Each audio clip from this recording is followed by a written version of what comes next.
This is a Dhammanet presentation.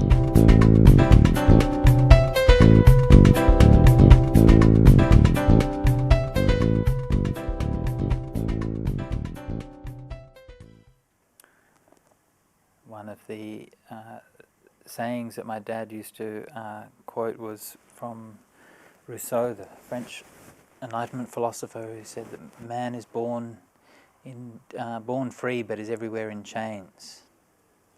Yeah? Which, as a social philosopher, is very understandable. Yeah, you see a little baby, they're born.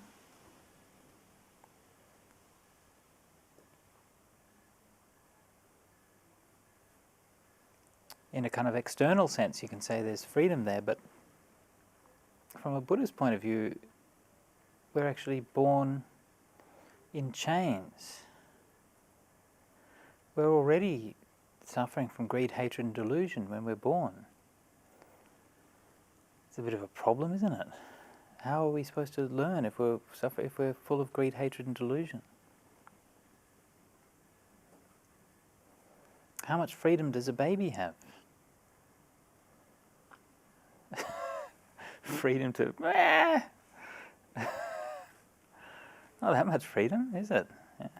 Freedom is something you have to learn, you have to work for. You have to attain freedom. It's not something which is just part of how the world is.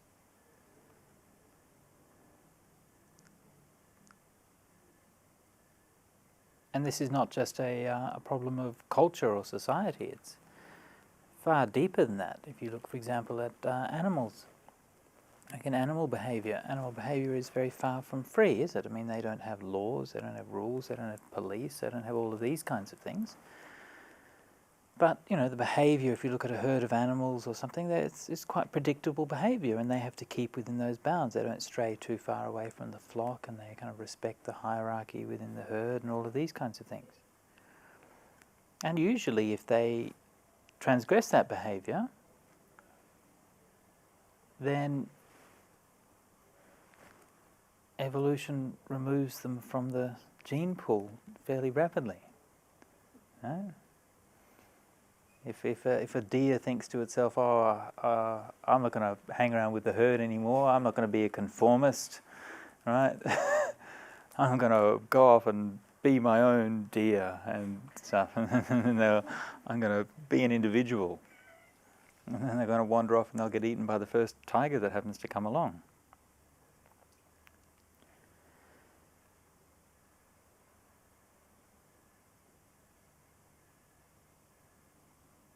So from the Buddhist point of view, we're in chains. They're not necessarily painful chains as such. I mean, they're always suffering, there's always dukkha in some sense, but you know, the fact that we're in chains doesn't necessarily mean it's very oppressive. We might still feel free, we might feel happy. But at a certain level,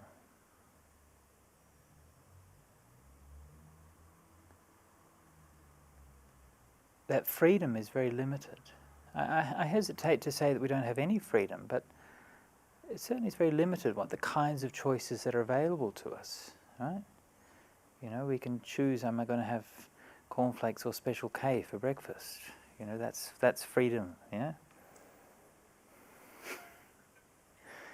And we get kind of deluded to thinking that that's an actual genuine choice. I've got a choice, I can watch the news on Channel 7 or Channel 9. Because they'll be so different, yeah.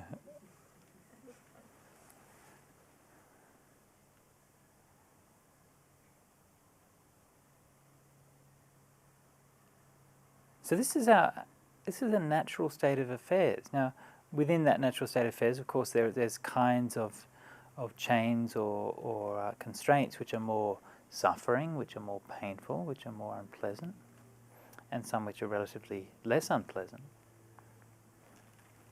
And the less unpleasant ones we like to call freedom.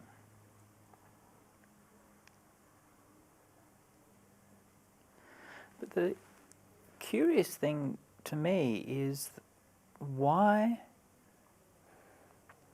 given that we are in fact in chains, and that we always have been, and that that's all we've ever known, and it's all that all the people around us have ever known, given that that's the case,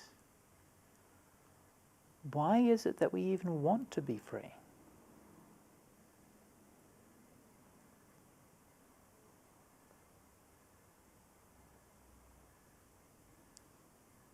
Where does that come from? It's very hard to explain that, for example, in evolutionary terms. Yeah? What evolutionary advantage does a longing for liberation have? I can't think of any. It's hard to explain it psychologically, isn't it? Yeah? We're not kind of conditioned from childhood to sort of have a longing to liberation. That's not something I can remember, you know. I can't remember watching cartoons that gave me that idea. Or maybe that was it. Maybe it was watching Monkey, the TV show. Maybe that's where I got it. But even that wasn't so much about the longing for liberation. So where is it? Where does it come from? Why do we feel that such connection with that idea to be free? And when we hear that, you know, when we have such an innate or an automatic positive response to the idea of freedom, don't we? You know, we like to think we live in a free society. We like to think that we are free. And even if we acknowledge that on a spiritual level we're not free, still we want to be free. There's a very deep longing to be free. And I think this is quite interesting.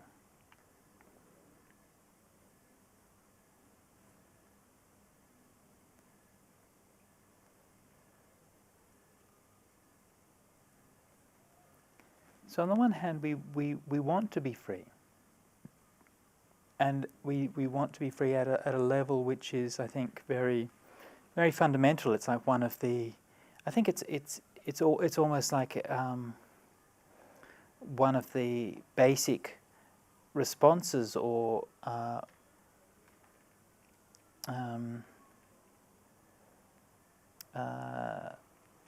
motivations, which is so much at the heart of our experience that I'm not sure how much we can go beneath it. It's like, say, the longing for pleasure, for example. You know, it's such a basic drive that we're not sure whether you can find anything that underlies it. The longing for freedom seems to be so very basic. But even though it is very, I think, quite basic and quite innate to humanity, it's certainly more emphasized and more at the center in the Indian philosophies when compared to other philosophies. So in Chinese philosophy, it's much more about living a good life and so on, and similarly in the Greek and the Western philosophies. Whereas Indians particularly caught hold of this idea of freedom, of liberation. It's very basic in Indian culture. Not everywhere, but very widespread, even before the Buddha. Why that's so, I don't know.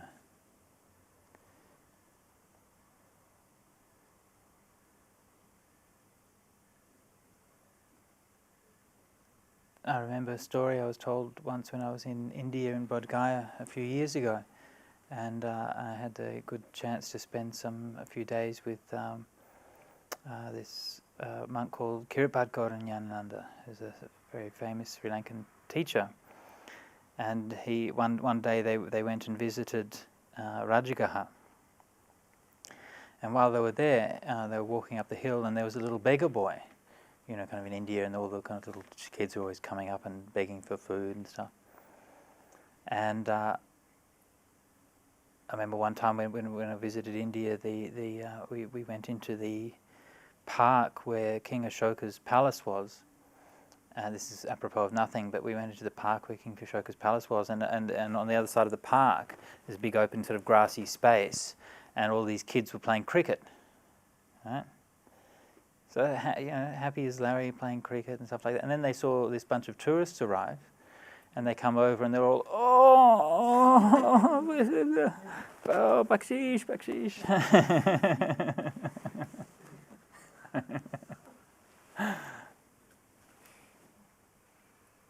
Anyway, so this little beggar kid comes up to Bhante Nyanananda, and he says,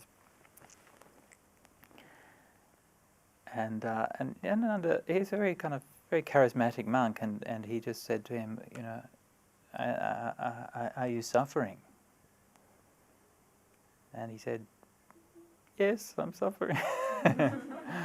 He said, do you want to be free?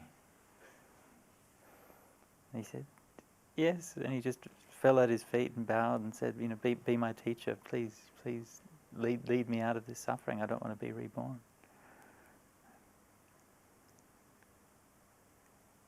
So this idea, I think, is very innate in Indian consciousness, and much in the West, it's much more like, I'm quite happy to be here, and if you can just do some meditation and just, you know, I can just take my stress away, so I can keep on having all my nice things and doing all the things I want, and then just without the stress, and then that'll be fine. Thanks very much.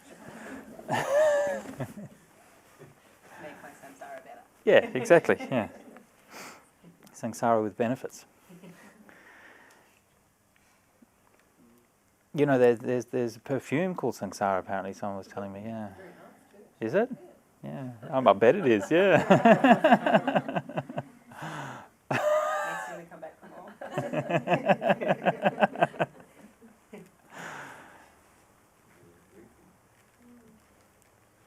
So we have this longing for freedom. And yet at the same time, it's kind of scary, isn't it?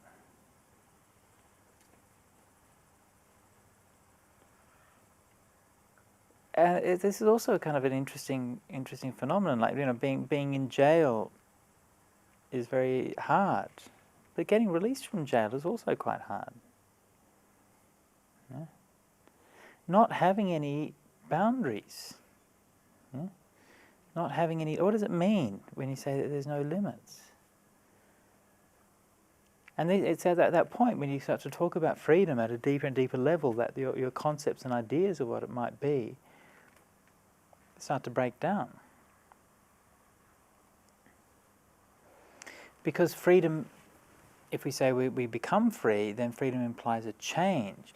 Now it's because of we define ourselves, who we are, by our limits, right? Our names, our identities, our job, our gender, all of these things. This is how we say, this is who I am as distinct from somebody else.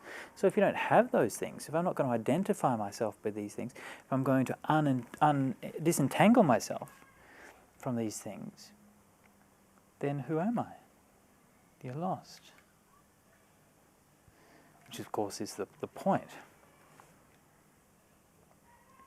So freedom is one of the great unknowns. It's even more unknown than death. Right?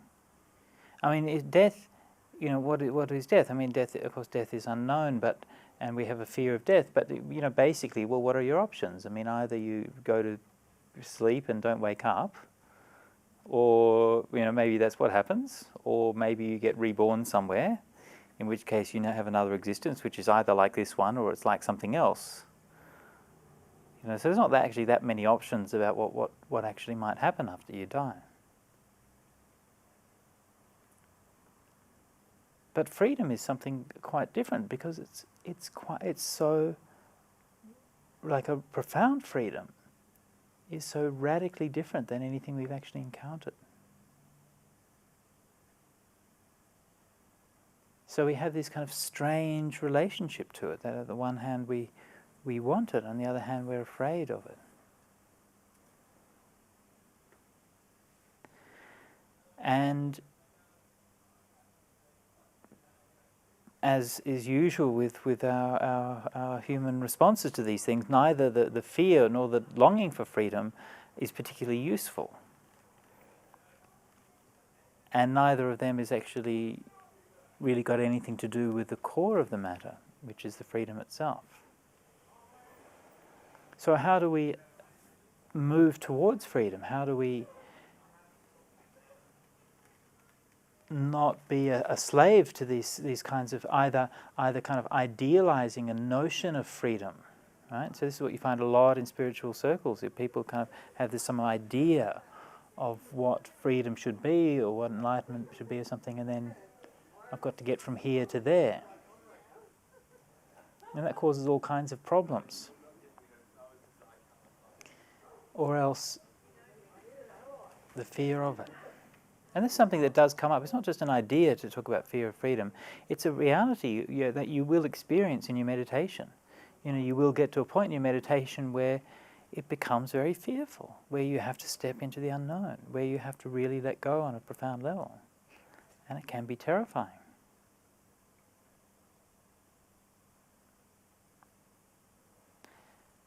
As always, the Buddha took a very pragmatic approach to these things.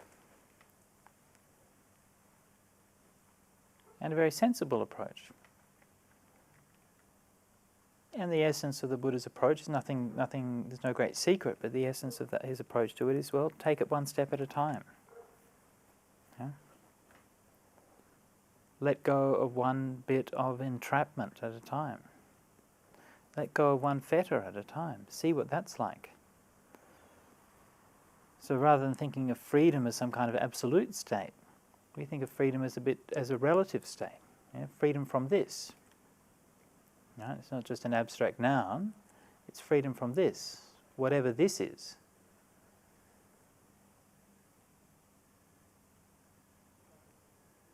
So this is one or other of those very many things which causes us suffering.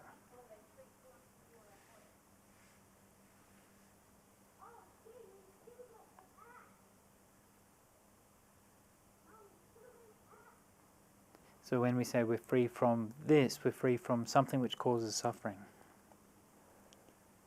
Free from some form of greed, hatred and delusion. So rather than trying to solve these problems in the abstract, we try it out and see, little bit by little.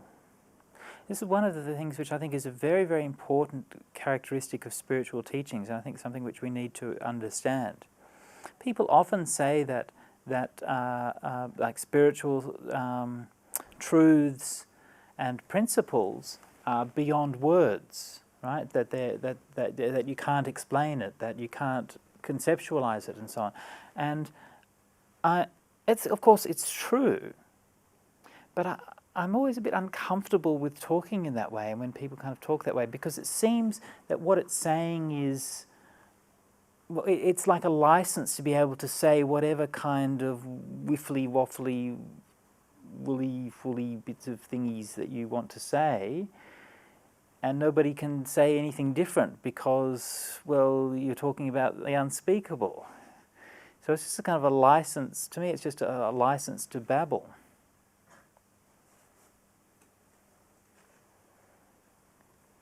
Whereas what the Buddha would say it's not that okay, you can say, well, there are certain things which can't be captured very adequately with words, certain profound truths. But that doesn't mean that we can't understand them, and it doesn't mean that we can't talk about them. But what he would say is, well, come back to the method whereby you experience it. So I can't say what that thing feels like, but what I can say is that if you do this, then that will lead towards the experience of that thing. And it's in the experience of it that the paradoxes dissolve themselves. So there's one paradox that we've been talking about. It's not a logical paradox, it's an emotional paradox, that we both long for freedom and we also fear it. And I think both of those ideas are actually equally mysterious in a way. I mean, I think if you put those two things and say we long for freedom or we fear freedom, initially you'd say it's obvious that it's rational to long for freedom, or it's normal to long for freedom, and it's kind of a bit weird to fear freedom. But then when you reflect on it a bit more, then it's not so clear that that is in fact the case. In fact, the longing for, why would we long to be free when all we've ever known is being in chains? And surely there's something rational about being afraid of something which we've never experienced, and where all of the coping mechanisms and the things that make us get by, the things that give our life meaning and purpose, when all of those things have let go of, surely it's quite sensible to be afraid of that, right? It's quite a rational fear. So there's this curious paradoxical relationship between these two emotions, our emotional reaction or response to fear, to freedom, to the idea of freedom. And the resolution of the paradox is not through, working it out theoretically. The resolution of the paradox is in the experience of freedom. And then in the experience of freedom, then those emotions dissolve. That's one of the things that you're free from. You're free from both the longing and the fear.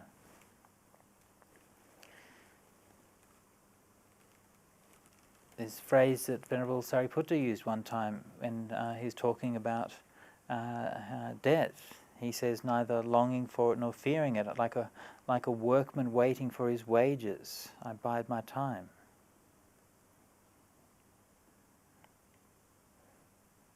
Yeah? Interesting choice of simile there, yeah? Yeah, he's done his work, he's going to get his reward. No point in worrying about it.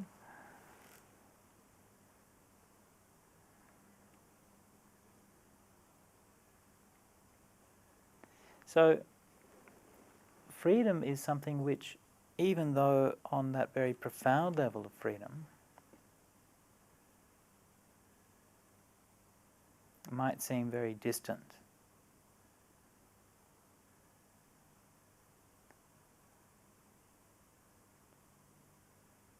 And yet if we look into our experience and reflect on what happens to us each day, we experience it at some level every day. Right? If we think of relative freedom, we're relatively free from something every day. Yeah? When you have breakfast, then you're free of the hunger that you had before having breakfast. Yeah?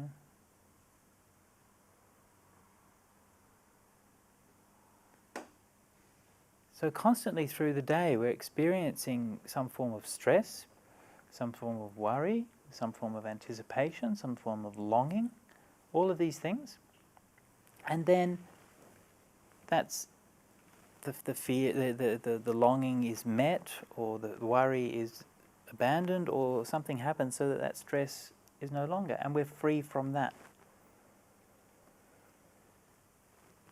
So the means of overcoming and getting beyond this paradox of both the longing for and the freedom from fear is not from working out the theory of it. The means of overcoming it is through letting go bit by bit from those suffering.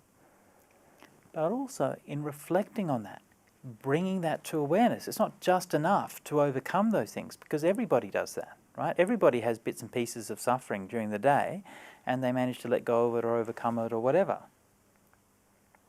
Everyone does that. But we need to reflect on it. We need to become aware of it. Yeah?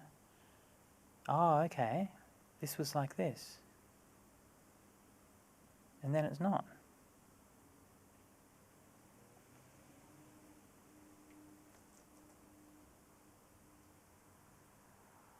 I've just came to Sydney. I just arrived today from Perth. I had a very interesting journey. I left the monastery at midday on Thursday and didn't arrive at my destination till midday on Friday. So basically, 24-hour journey involving various adventures along the way of cancelled flights and blah blah blah. And you can see that coming up in those kinds of situations, can't you? Yeah, when you're sitting there, and first of all the flights, you're sitting there waiting, and you're thinking, "Hang on, shouldn't they be making the boarding call soon?" And then there's an announcement, "Oh, hang on, well, the flight's delayed. Flight's delayed again. Flight's delayed again. Oh, flight's cancelled because of engineering." That's what they said. That's the only explanation they gave. The flight is cancelled because of engineering. what that's supposed to mean. And then they're like, okay, everybody go down and stand at the counter, and we'll give you all new flights and so on. So you kind of go down there, and there's like 3 people working at the counter, and there's like 100, 200 people waiting, and those 3 people are busy running around doing all kinds of things and not actually processing anybody, so it takes ages. So this is kind of very kind of stressful thing, and you can see that, and that's happens again and again and again in that kind of process, and you can see that coming up, and well, will I go and will I not, and what will happen, and so on and so forth. But then you just let go of it. Oh, okay, it's just not there anymore. And if you don't have those kinds of expectations, then life is just so much more free. You don't have to worry about those things. In the West, we think that we're free, but we're so trapped by our expectations about things. If the traffic doesn't flow, or if the food in the restaurant isn't good, or anything, so fast that you get angry, or you get annoyed, or you get disturbed. And that's not freedom. That's being trapped.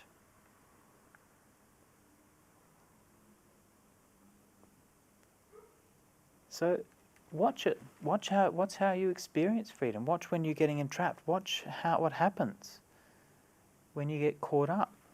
Greed, hatred, and delusion is binding you to something. Start with the little things.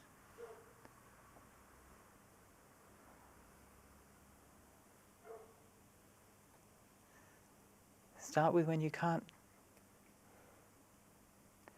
I remember one time I was with Chandra. We were in Canberra, and we were coming out in the morning, and we wanted to get a cup of coffee. And the only place that was open, because we were driving, it was really early morning, the only place that was open was the McDonald's drive-through. So we go to the McDonald's drive-through, and there's like this kind of disembodied voice in this speakerphone. And neither Chandra and myself are particularly used to drive-through kind of things. And we're like there, and we'll have an espresso. Sorry, that's a latte? No, espresso. Oh, sorry, it's a latte with a shot of espresso. No, just an espresso. Sorry, what was that? Espresso. Okay, so that's a latte with a shot of espresso. We're like, okay, whatever we're having. So you actually just give up and say, whatever they give us, it's all right. It's a cup of coffee.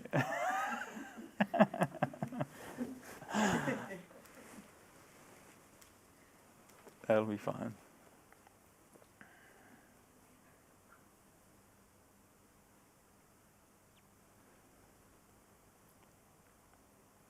So when you reflect like that, the more you reflect, this is where the holding, this is where the letting going from, this is what the freedom feels like, this is what the experience of freedom is. And in that experience of freedom, there is neither anything to long for, nor is there anything to fear. Longing is not freedom. Fear is not freedom.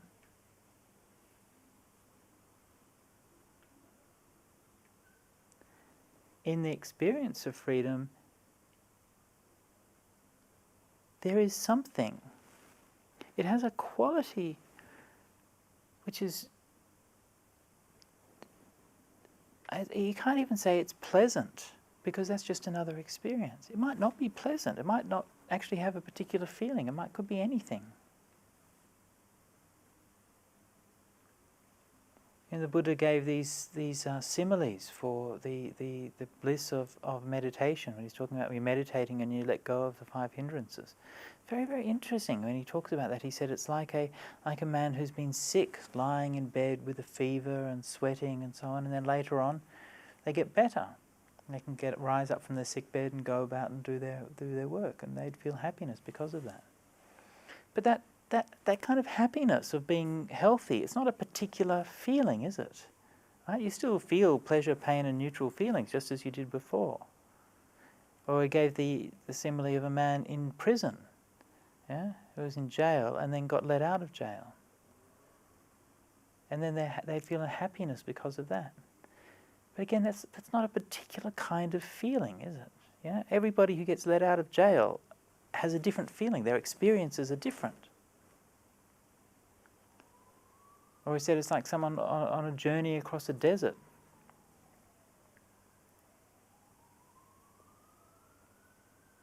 And then when they would come to an oasis and they could drink the cool water and rest in the shade of the trees. But again, it's not a particular kind of feeling. There's something to that freedom which is deeper than a feeling. It's not a pleasant feeling.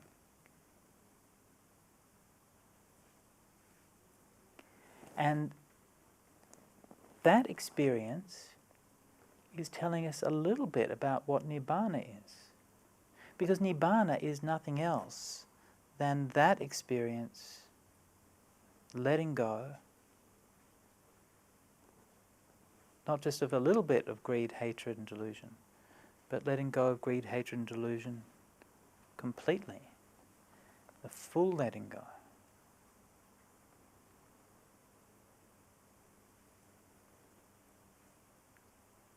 Until we reach that, then these two things, the longing for freedom and the fear of it, will always be there. At each stage, we don't learn, right?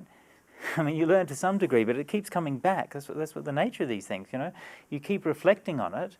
Oh, I let go of that suffering, and I was free of that, and that was okay. And you can reflect on it. Oh, that's all right. But then the next time it comes up, it'll be the same thing, won't it? On the one hand, you're longing to be free of this. You know, maybe it's an addiction. I'm longing to be free of the addiction to caffeine. When will I be able to give it up and abide free from having to get my shot of caffeine every day? But at the same time, you're a bit kind of scared of it. Well, I'll give up caffeine. Do I really want to? Yeah, and this kind of... And letting go of that. It's a little taste of what Nibbana is.